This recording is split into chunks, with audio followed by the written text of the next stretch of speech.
कौवा प्रजाति जो है वो शांत हो चुका है, और मेरा क्या है ना कि परेशान करने में हमको मजा आता है, उनके साथ में खेलने में।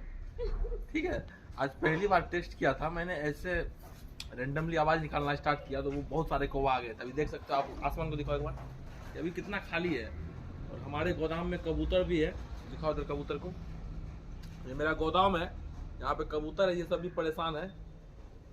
इधर देखो, अभी देखो आप, मैं अभी वॉइस निकाल रहा हूँ कौवे का, और फिर से एक कौवा आके मंडराएगा, देखते जाना अभी।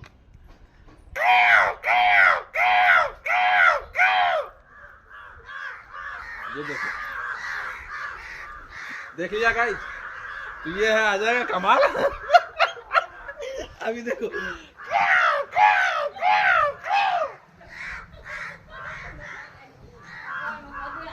अब बिलीव हो गया ना कि मेरे बुलाने से ही कौवा आता है।